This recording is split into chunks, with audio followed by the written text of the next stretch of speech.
What's up, everyone? Well, I'm in the middle of a bit of a construction project, but I decided to stop and take a break to revisit this Japanese maple. So today I'm going to check out the air layers that I put on here and also re-examine the branch structure that I'm working on.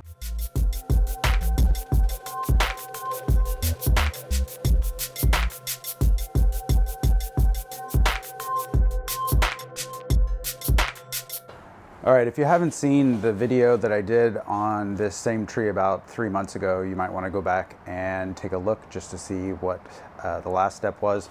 And since then, it has been in my greenhouse, and that's a little bit, like 2.5 months, a little bit less than 3 months. So I've been taking a peek, keeping these air layers that I stuck on here watered, and from what I've been seeing, I think that they actually have some roots. It's kind of hard to see, and I was even poking around in here, but there's definitely roots in this sphagnum moss, which means that there's even more roots underneath.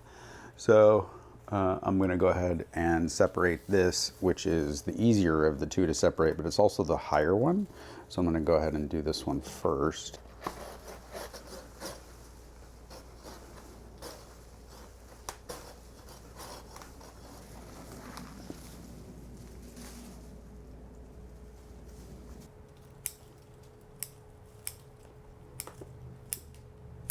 All right, and now we have a little bit better view of this one that I put in here sideways, and it's a little on the, these are a little on the dry side right now, but I can see roots coming out even here on the top, and that means that I'm guessing there are more roots on the bottom. So I'm gonna go ahead and separate this one.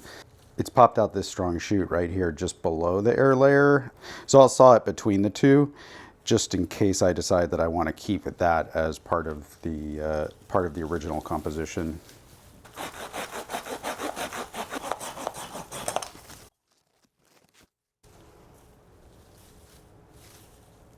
With the air layers removed, let's start by turning our attention back to the original composition. And if you recall from the other video, basically I was removing the air layers because I needed to cut off those parts of the tree anyway.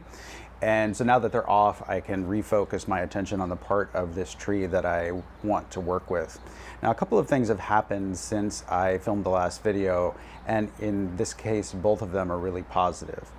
First, you might recall that I cut this branch back in the previous video. I also removed a small branch here. So this is not good. It's got kind of a bulge here going. I'm not going to rescar this, but what this tells me is that when I create cuts back flush to the trunk on this tree, I need to use a knob cutter to dig in further than what I did here so the rollover doesn't protrude like this one does. I anticipate that as the trunk continues to bulk, that this is not going to be as prominent as it is right now, and since my plan is for this trunk to continue getting significantly bigger, I'm really just not that worried about it. On the positive side, I was really hoping to get a bud exactly where this bud has come out, and so I'm going to start working with this as a finished branch. Meanwhile, I have this branch that was sort of my previous branch and a backup. I don't think that I want to keep this because it's the lowest branch and it's on the back, and I have this back branch here that can create much of this depth. So I want to take this, the foliage coming from this bud, and I want to start to bring it up forward since you guys are looking at the front of the composition. So what I'm going to do is I'm going to leave this alone, this part here, and I'm going to start using this as a sacrifice branch, because what that'll do is fatten just from here downward on the trunk, and that's going to help me build the taper that I want without doing a trunk chop on this tree. The branches that I'm going to keep as finished branches, I am cutting back. Now, this node is entirely too long to use in a finished composition. In Japanese maples, I will never get side branching from this portion. I will only ever get it from these node points. But if I cut this right here, I'm going to get just as long an internode again on that. So if I cut it here, I'll get really vigorous growth in response to that cut here, but I will possibly also get shorter growth from these two nodes here, and then I can use those for the finished branch later, essentially cutting this back after the buds that are here have emerged and those nodes have elongated, hoping that they're less than this like 3-inch length that this vigorous branch has sent out. All right, now looking at the right side, I have this branch that I was keeping. It was here when I did the last work on this tree, and it sent out these 2 strong runners, but it also has some really nice little growth here. So I'm gonna keep working with these guys, but these 2 branches are too vigorous really to continue using. So I think I'm gonna eliminate this one that's on the bottom.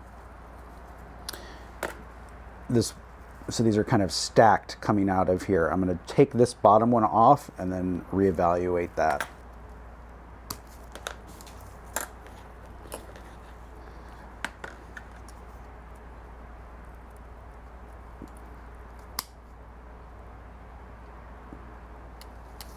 I love it when scars end up on the bottoms of branches. That's really fantastic. And this is the portion that I had wired, so that shoot that had come out was completely uncontrolled.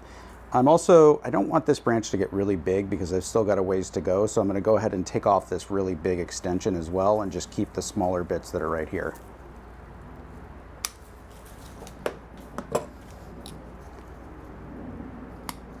Moving our way up the trunk, I have this branch here that I had previously wired, and I got the wire off before it really scarred, but you can see that there's a little bit of marking there in the bark.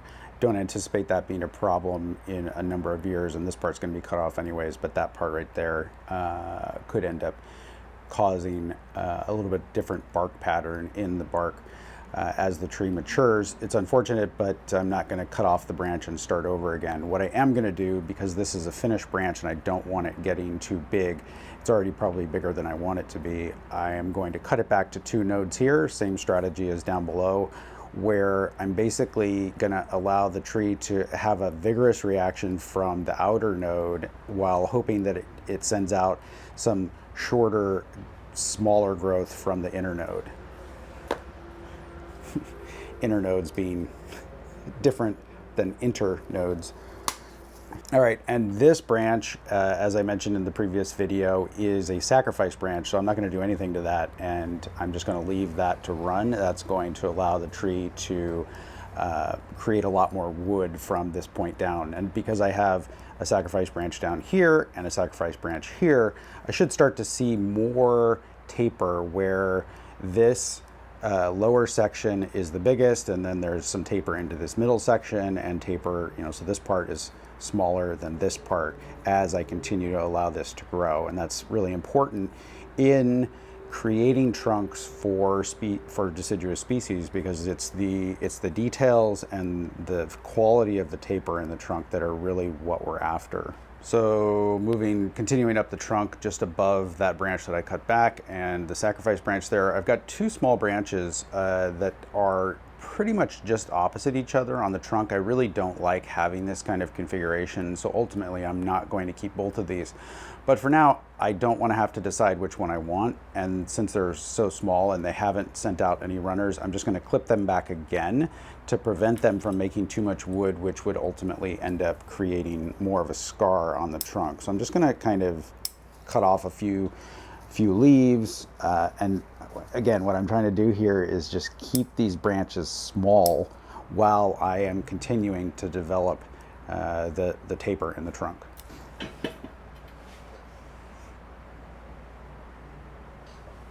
So continuing up the trunk here, and I've rotated it so we're looking at the right side. I was considering cutting all the way back to here for the new top, but that would leave me with a scar that's relatively large facing the front of the composition. So if I can, I want to avoid that, and I think what's happened up above here, which we'll get to in a second, is going to allow me to do that.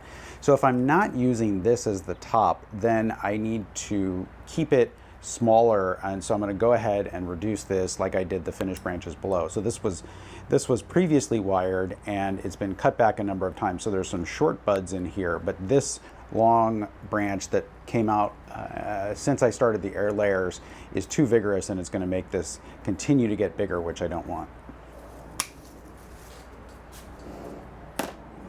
Now, because there's already an established structure here that has shorter nodes, I am not doing exactly the same thing I did down below, but I do just want to keep this contained in the same way. And so I'm cutting everything back, but I don't need to worry so much about the node length. So I might end up taking this section off. This section being a little bit big for that far out, and I've got two small branches, but I don't need to worry about that quite yet. And if this bleeds off vigorous buds or excess budding in favor of me just being able to cut that off later without these junctions becoming swollen, that gives me an advantage. Back at the front, or maybe just a little bit to the left of the front, here's the cut from what was the previous top, and here's the cut from what was the sacrifice branch. So this section I'm going to remove entirely. And what I'm really excited about here is actually this bud. So there's also a branch here, but I don't like to keep buds that are on opposite sides of a large piece of wood on a Japanese maple. It just inevitably causes swelling. So I'm actually going to cut this stuff off, and then there's a little bud right here, actually two little buds. I'll thin that to one and keep one of those. Then I'm going to wire this to start being the new top section of the trunk. Now the reason I'm happy about this is that it means I don't have to have a front facing cut here. And if we go back to the front's about like that, so I can kind of hide this cut on the back of this transition. And as this gets bigger, I keep an eye on that scar so that it doesn't create too much bulging or anything like that. And then I get another little wiggle in my movement, and I can set the top either off to the right or off to the left as I see fit.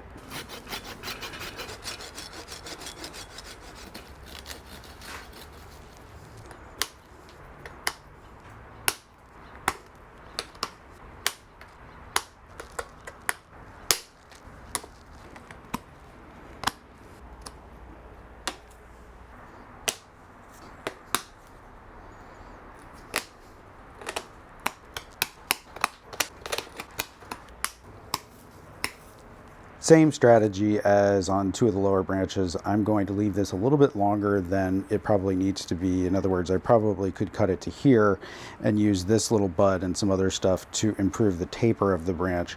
If I leave this for now, that'll suck off some of the energy to really vigorous buds that pop out here, and I can cut that off after I have some shorter nodes that emerge in this sort of an area.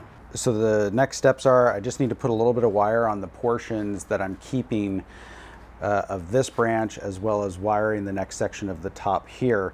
I don't need to wire this stuff because I'm looking at this right now as a sacrifice branch. Same thing with this. I've cut back the other branches, all the other branches that are meant to be finished branches, and I have a little bit of bud thinning to do here just to prevent reverse taper issues. So I'll go ahead and do that. And then the last step is going to be adding cut paste or wound sealant to all of these large cuts, and that's because if I do it before that, I just end up getting it on my hands while I'm wiring and making a big mess.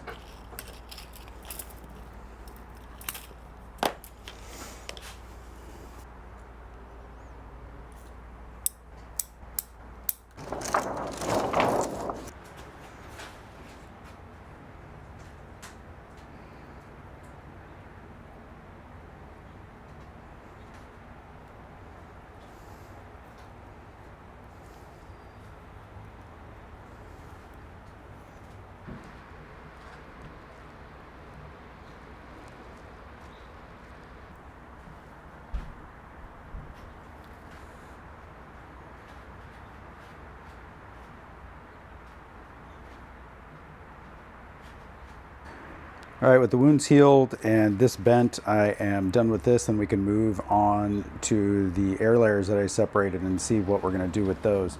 But before I do that, I just wanted to mention, I ended up bending this to the left because that's what I thought would end up looking better in the long run. And I just cut off a long section here that was going to the left.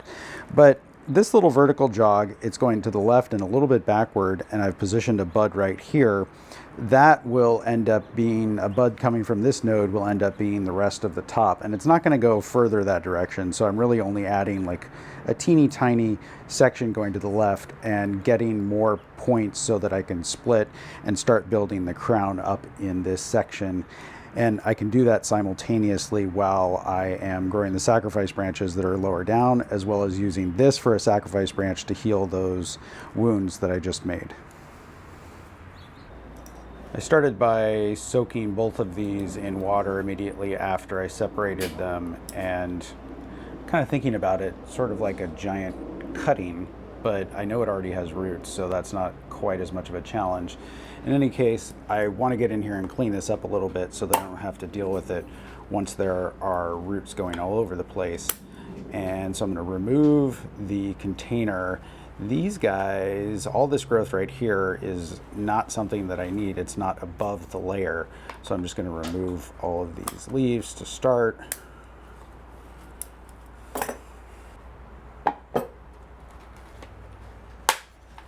And you can see some of the roots right here. So obviously it has a good number.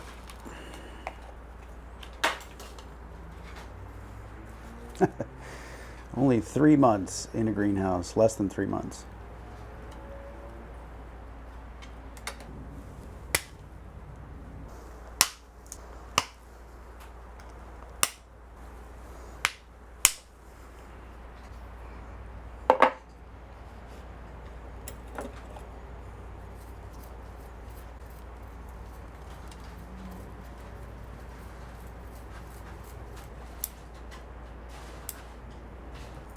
All right, got that cut out, and then I kind of combed out the roots a little bit, and some of them were coming from too high up on this piece of wood, so I went ahead and cut those off, but I'm not going to cut off any more than I already have, just out of fear of reducing too many roots this early.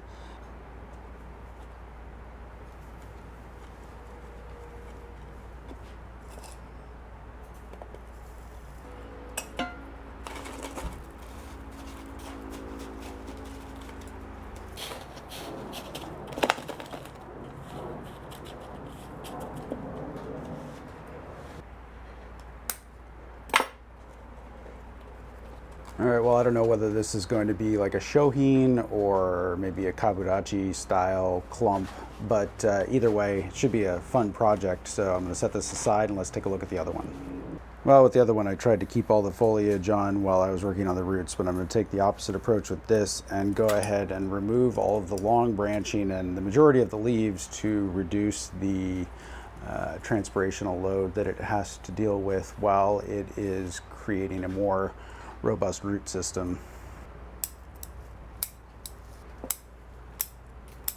Okay, so I've got it out of the container and most of the leaves removed so that I can really see what's going on here and evaluate it from different sides. But really, it doesn't matter exactly what I'm doing. I need to just get in here and look at these roots and make sure that I have roots coming from places that are useful. So scrape away some of this soil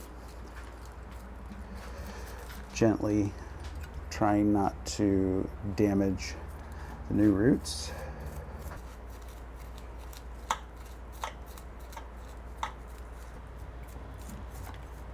So the main thing I'm looking for here is I just want to see what is the angle of the nebari, and I think I've kind of found it. You can sort of see that there's some callousing here and roots coming out on all sides at this level. So that means most likely the tree is going to be potted at about this angle. And all I need to do here is trim off a few of these roots that are going the wrong direction, and I'm going to plunk it into a gallon can for the rest of the growing season and readdress the roots in the winter time.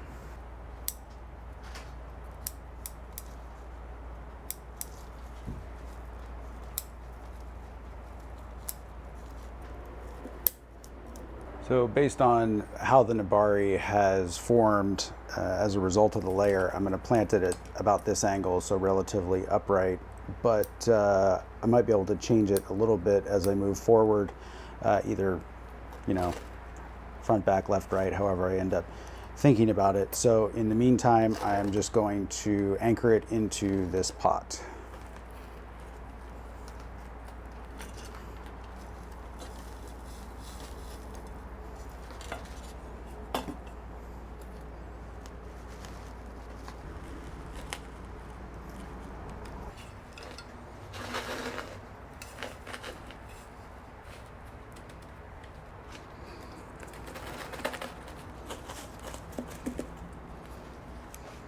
All right, well, that was kind of fun. And now I have 3 maples instead of 1. And as for the aftercare, I will be putting this and the other layer that I removed into the greenhouse so that they stay relatively moist and have a chance to adjust to the fact that they're just on their own roots now.